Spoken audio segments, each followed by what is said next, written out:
सहारनपुर की थाना देहात कोतवाली पुलिस द्वारा चोरी की घटना का सफल खुलासा करते हुए घटना को अंजाम देने वाले 2 शातिर अभियुक्तों को गिरफ्तार किया गया है। थाना देहात कोतवाली में पत्रकारों को जानकारी देते हुए एसपी सिटी राजेश कुमार ने बताया कि पकड़े गए अभियुक्तों में शारिक उर्फ गिस्सा पुत्र राकिब गाड़ा व वाजिद पुत्र कामिल मलिक शामिल हैं, जिनके पास से चोरी किया हुआ भारी मात्रा में माल भी बरामद हुआ है। इसके साथ ही एक मोटरसाइकिल व 2 नाजायज चाकू भी बरामद किए गए हैं। थाना कोतवाली देहात पुलिस ने 2 शातिर चोर पकड़े हैं, जिनसे अभी विगत दिनों में एक घर में चोरी हुई थी, जिसमें काफ़ी स्वर्ण आभूषण गए थे। सारे के सारे आभूषण जो इतने भी उसमें चोरी हुए थे सब बरामद हुए इनके पास से। और इनके पास से एक चोरी की मोटरसाइकिल भी बरामद हुई है। कुछ दिन पहले इन्होंने कोतवाली देहात थाना क्षेत्र से ही चुराया था। ये दोनों शातिर किस्म के चोर हैं।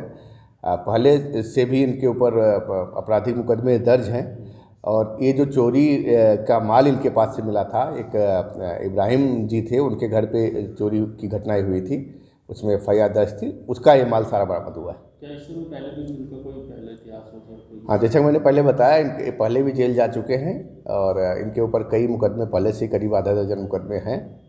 और अभी इनके पास से एक चोरी की मोटरसाइकिल और जो घर में इन्होंने चोरी किया था उसका सारा माल इनसे बरामद हुआ है।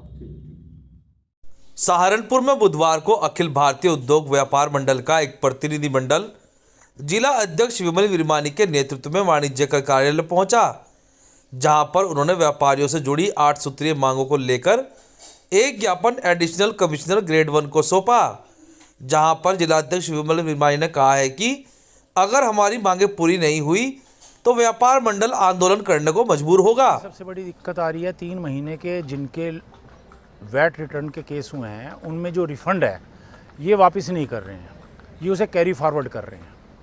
एक तो ये बहुत बड़ी दिक्कत है। एक इन्होंने कोरोना काल में सारे जो कर दिए थे एक पक्षीय निर्णय कर दिए थे, जबकि व्यापारियों को नोटिस भी प्राप्त नहीं हुए थे, तो उन सब केसों को खोला जाए। तीसरा, SIB के सर्वे ये बगैर नियम के कर रहे हैं, उस पर रोक लगाने की बात।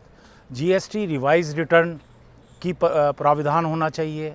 GST में पेट्रोल डीजल पे टैक्स GST के दायरे में आना चाहिए। ये ऐसे कई मुद्दे हैं जिसको लेकर हम एक ज्ञापन आयुक्त महोदय लखनऊ भेज रहे हैं इनके माध्यम से। और हमारा मानना ये है कि जितने ये स्थानीय समस्याएं हैं, अगर ये हल नहीं करेंगे तो अखिल भारतीय उद्योग व्यापार मंडल सड़कों पर इनके खिलाफ संघर्ष करेगा। सहारनपुर में बुधवार को श्री गुरु ग्रंथ साहिब जी की सरपरस्ती में तथा पंच प्यारों की अगुवाई में श्री गुरु नानक देव जी महाराज के प्रकाश पुरब के उपलक्ष्य में एक महानगर कीर्तन का आयोजन किया गया।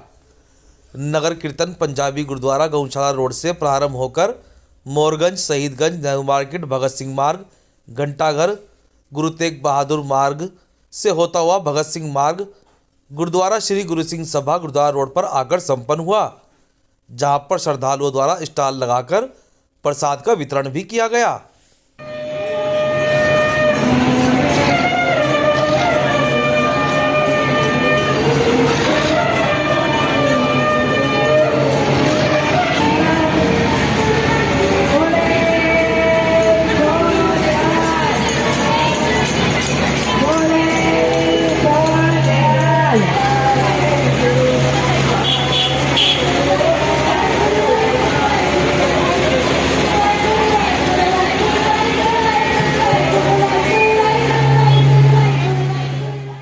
सहारनपुर के BD बाजोरिया इंटर कॉलेज में चल रहे 83 UP बटालियन NCC के 5 दिवसीय शिविर के तीसरे दिन बुधवार को विभिन्न इवेंट का आयोजन किया गया, जिसमें कैडेट्स की खेल प्रतियोगिताओं का आयोजन कराया गया, जिसमें कैडेट्स ने बढ़ चढ़कर भागीदारी करते हुए अपनी प्रतिभा का प्रदर्शन किया। इसके साथ ही फायर ब्रिगेड के अधिकारियों ने कैडेट्स को आग लगने पर उसको कैसे बुझाया जाए इसके टिप्स दिए, जिसके बाद यातायात उप निरीक्षक संजय सिंह द्वारा NCC कैडेट्स को यातायात नियमों के बारे में विस्तार से जानकारी दी गई। इसके साथ ही कैडेट्स को फायरिंग का अभ्यास भी कराया गया। इसलिए हेलमेट का उपयोग जरूर करें, चाहे बच्चे हों या बड़े हों। खासकर ऐसा हो कि नाबालिग बच्चे तो गाड़ी चलाएं ही ना, 25,000 रुपये का चालान तो यातायात पुलिस कर देती है। अगर नाबालिग बच्चा वाहन लेके निकला है तो 25,000 रुपये का चालान है बच्चों। इसलिए बालिग हो जाने के बाद ही अपना वाहन इस्तेमाल करें और रोड पर अपनी साइड पर चले, ओवरटेक ना करें। बाएं से ओवरटेक तो बिल्कुल ना करें, क्योंकि ज्यादातर दुर्घटनाएं ओवरटेक करने से भी बहुत ज्यादा दुर्घटनाएं होती हैं। और सड़क दुर्घटनाएं इतनी है जितनी क्या नाम है आम मृत्यु है, उससे भी ज्यादा सड़क दुर्घटनाएं हर साल हमारे भारत में हो जाती हैं।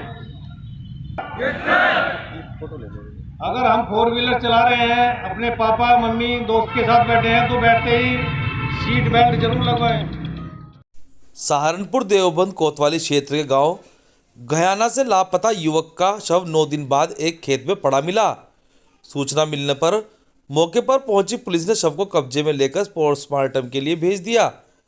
पुलिस ने मृतक के पिता की तहरीर पर एक नामजद सहित कई लोगों के विरुद्ध मामला दर्ज कर लिया है। बताया जा रहा है कि तेलूराम के पुत्र पंकज कुमार को गांव का ही एक युवक 8 नवंबर को घर से बुलाकर ले गया था। पंकज साइकिल पर उसके साथ गया था, लेकिन उसके बाद वापस नहीं लौटा। मंगलवार को पंकज का शव सुमित के खेत में पड़ा मिला, जिसके बाद परिजनों ने कोतवाली में पहुंचकर जमकर हंगामा काटा और आरोपियों की गिरफ्तारी की मांग की। उसका पंकज था उसका नाम, भाई था ना आपका? हाँ। घर से ले गए, बुला कर वो मरवा दिया। और सुलीन, वो क्या नाम है उसका, दरोगा का सुलीन, उन्हें रिश्वत लेकर छोड़ा वो। कब से गायब था भाई तुम्हारा? मैं 8 तारीख तक गायब था वो।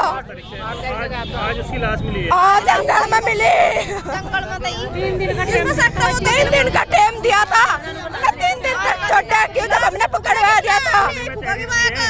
थाने में तहरीर दी ये कुछ भी सुनवाई नहीं कर रहे, हमने सारे मत दे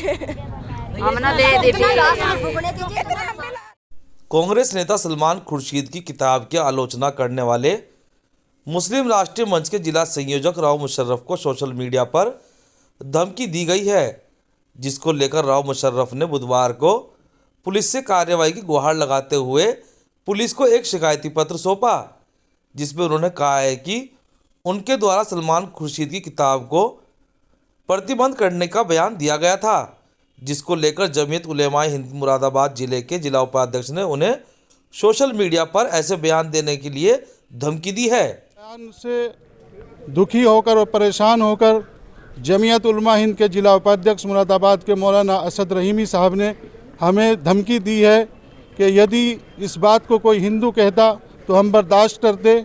एक मुसलमान इस बात का विरोध कर रहा है सलमान खुर्शीद की किताब का, तो हम ये बर्दाश्त नहीं करेंगे।